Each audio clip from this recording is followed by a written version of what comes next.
नमस्कार बंधुरा आलू काटाकाटी बा सेদ্ধ करा झमेला छाड़ाई आज के रेसिपि टेस्टी आलू परोटा बानानोर समय आलू बेशी नरम हो जाए और बेलार समय आलू स्टाफिंग बेरिये आसे। এই ভিডিওটা একবার দেখে নিলে আলু পরোটা একদম পারফেক্ট হবে। প্রথমে 1.5 বাটি আটা বা ময়দা নিয়ে নিতে হবে। আমি এখানে 1 বাটি আটা আর হাফ বাটি ময়দা নিয়েছি। তারপরে স্বাদ অনুযায়ী নুন দিয়ে দিলাম। নুন মিশিয়ে নিয়ে আটা মাখার জন্য গরম জল ইউজ করব। আমি প্রথমে নুনটা ভালো করে মিশিয়ে নিলাম। নুনটা আটাতে ভালো করে মিশিয়ে নেওয়ার পরে অল্প একটু গরম জল দিয়ে আগে একটুখানি মেখে নেব। অল্প জল দিতে হবে প্রথমে। তারপরে জলটা ভালো করে মিশিয়ে নিয়ে 2 চামচ এখানে রিফাইন তেল দিয়ে দিতে হবে ময়নের জন্য। 2 চামচ রিফাইন তেল দিয়ে তেলটাকেও ভালো করে মিশিয়ে নিয়ে আবারও অল্প অল্প গরম জল দিয়ে একটা টাইট শক্ত ডো বানিয়ে নিতে হবে। রুটি করা থেকে একটু শক্ত হবে, কারণ আটাটা রেস্ট দেওয়ার পরে আরও একটু নরম হয়ে যাবে। এখানে আমি গরম জল, হালকা গরম জল ইউজ করেছি। গরম জল দিয়ে করলে ভালো হয়। এইভাবে আমি মেখে নিয়েছি প্রথমে আটাটাকে। 2-3 মিনিট মতো আটাটা আমি খুব ভালো করে মেখে নিয়েছি। আটাটা মেখে নেওয়ার পরে উপর থেকে আরও 1 চামচ মতো তেল দিয়ে আর 1 মিনিট মতো আমি আটাটাকে ভালো করে চটকে নেব। দিয়ে চটকে নিয়ে আটাটাকে আমি এখানে ঢাকা দিয়ে রেস্টে রেখে দেবো 10 মিনিট মতো। 1.5 বাটি আটার জন্য আমি 3টে আলু নিয়েছি। আলুর খোসা ছাড়িয়ে ভালো করে ধুয়ে নিয়েছি। আলুগুলোকে গ্রেট করে নেব এই বড় ফুটো দিকটা গ্রেটারে দিয়ে গ্রেট করে নিয়ে জলে দিয়ে দিতে হবে, নাহলে কালো পড়ে যাবে আলুগুলো। সব আলুগুলো আমি এখানে গ্রেট করে নিয়েছি। আলু খুব ভালো করে হাতে চেপে চেপে নিংড়ে তুলে নিতে হবে, যাতে আলুতে একদম জল না থাকে। যতটা সম্ভব নিংড়ে চেপে চেপে জল থেকে তুলে নিতে হবে। বন্ধুরা, ভিডিওটা ভালো লাগলে প্রথম থেকে লাস্ট অবধি দেখে প্লিজ চ্যানেলকে সাবস্ক্রাইব করে দিও, একটা লাইক করে দিও। আলুগুলো আমি যতটা সম্ভব জল থেকে নিংড়ে তুলে নিয়েছি। এবার গ্যাসে প্যান বসিয়ে 2 ছোট চামচের তেল গরম করে নিয়ে একটা পেঁয়াজ কুচিয়ে রেখেছিলাম সেটাকে দিয়ে দিলাম। দিয়ে পেঁয়াজটাকে হালকা একটু ভেজে নিতে হবে। পেঁয়াজ একটু ভাজা হয়ে গেলে 1 চামচ আদা রসুন বাটা দিয়ে দিতে হবে। মিশিয়ে নিয়ে আদা রসুন বাটাটা ভালো করে মিশিয়ে নিয়ে 30 সেকেন্ড মতো একটু নেড়ে নিতে হবে। 30 সেকেন্ড মতো নেড়ে নিয়ে এখানে কিছু গুঁড়ো মশলা দিতে হবে। হাফ চামচ লঙ্কার গুঁড়ো দিতে হবে, আর হাফ চামচ ধনে গুঁড়ো, আর হাফ চামচ গরম মশলার গুঁড়ো। আমি এখানে হলুদ ব্যবহার করিনি, তোমরা চাইলে হলুদ একটু দিয়ে দিতে পারো, ভালো কালার আসবে। তারপরে স্বাদ অনুযায়ী নুন দিয়ে দিলাম। দিয়ে লো ফ্লেমে মশলাটাকে একটু নেড়ে চেড়ে নিতে হবে।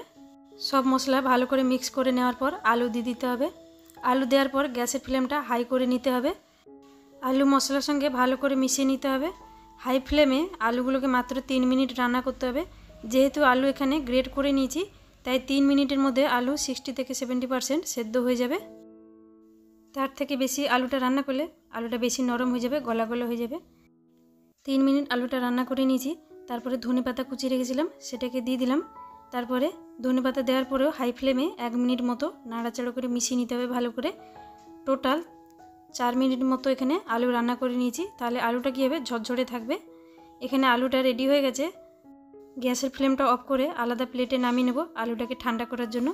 আলুগুলো এরকম ঝরঝরে হবে। এদিকে আটা মাখাটা রেস্ট হয়ে গেছে। হাতে আরেকটু ভালো করে চটকে নিতে হবে। 1 মিনিট মতো আটাটা আরেকটু মেখে নিয়ে একটু ছোট সাইজের রুটির মতো লেচি বানিয়ে নিতে হবে। এখানে আমি সবগুলো লেচি বানিয়ে নিয়েছি। একটু ছোট সাইজের বানাতে হবে রুটির থেকে। একটা লেচি নিয়ে পাতলা রুটির মতো বেলে নেব শুকনো আটা দিয়ে।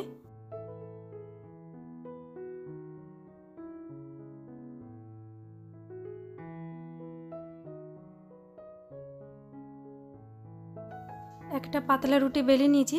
সেম প্রসেসে আরেকটা পাতলা রুটি বানিয়ে নেব। একদম পাতলা করে বেলতে হবে। তারপর আলু পরোটা সাইজ দেওয়ার জন্য বড় টিফিন কৌটো ঢাকনা বা যে কোনো এরকম বাটির ঢাকনা যা আছে সেটা দিয়ে সাইজ করে চিহ্ন দিয়ে দিতে হবে প্রথমে। তারপর আলুর স্টাফিং দিতে হবে। চামচ দিয়ে স্প্রেড করে দিতে হবে ভালো করে চিহ্নর মধ্যে। এই আলুর পরোটাতে যতটা ইচ্ছা স্টাফিং দেওয়া যেতে পারে, কোনো অসুবিধা হবে না। সেই জন্য বেশি করে এখানে আমি আলু স্টাফিং দিয়ে সাইড থেকে যে চিহ্ন দিয়েছিলাম সাইড থেকে একটু জল দিয়ে লাগিয়ে দিচ্ছি। সাইড থেকে জল দিয়ে দিলে আর আলু পরোটাগুলো খুলে যাবে না।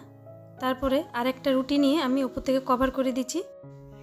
আরেকটা রুটি কভার করে সেই বাটির ঢাকনা দিয়ে ওপর থেকে আমি চেপে দিয়ে একই জায়গায় চেপে দিয়ে সাইড থেকে বের করে নেব এক্সট্রা আটাগুলো, বা ছুরি দিয়ে সাইড থেকে কেটে নিলেও সুন্দর সাইজ এসে যাবে, যদি বেশি ধারালো না হয় ঢাকনাগুলো। সাইড থেকে যেভাবে আমি বের করে নিচ্ছি এভাবে সাইড থেকে ছুরি দিয়ে কেটে নিলেও সাইজ হয়ে যাবে।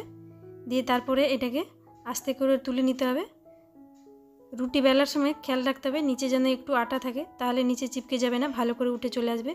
এইভাবে আমি আরেকটা বানিয়ে দেখিয়ে দিচ্ছি।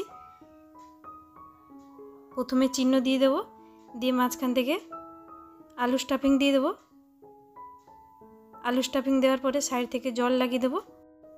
তারপর আরেকটা রুটি কভার করে ওপর থেকে একই রকমভাবে আমি সাইজ দিয়ে দেবো। যেভাবে ভিডিওতে দেখাচ্ছি সেইভাবে করে নিতে হবে।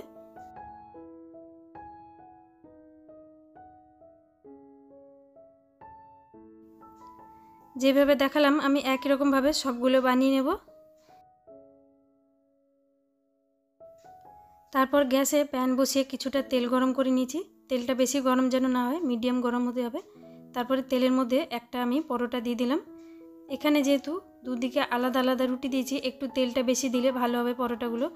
1 মিনিট মতো মিডিয়াম ফ্লেমে একদিকটা হয়ে গেলে গোল্ডেন কালার এসে গেলে আরেক দিকটা উল্টে দিতে হবে। উল্টানোর সময় দুটো চামচ বা দুটো খুন্তি দিয়ে ভালো করে তুলে সাবধানে তুলে উল্টে দিতে হবে। এইভাবে মিডিয়াম ফ্লেমে আমি একটা ভেজে নিয়েছি। সেম প্রসেসে আরেকটা আমি ভেজে দেখিয়ে দিচ্ছি।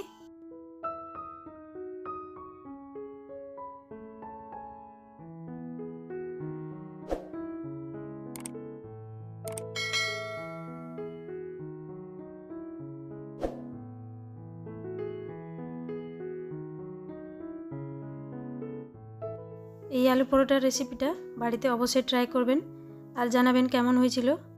দেখতে যেমন সুন্দর, খেতেও অসাধারণ টেস্টি হয়। একই রকমভাবে আমার এখানে সবগুলো বানানো হয়ে গেল, সবগুলো রেডি হয়ে গেছে। একটা আমি মাঝখান থেকে খুলে দেখিয়ে দিচ্ছি কেমন লাগছে দেখতে ভেতর থেকে। এখানে শুধু আমি হলুদ দিইনি বলে এরকম লাগছে, হলুদ দিলে কালারটাও সুন্দর এসে যাবে। খেতে অসাধারণ টেস্টি। আজকের আমার এই রেসিপি যদি ভালো লাগে প্লিজ চ্যানেলকে সাবস্ক্রাইব করে দিও। আজকের জন্য এইটুকু, থ্যাংক ইউ।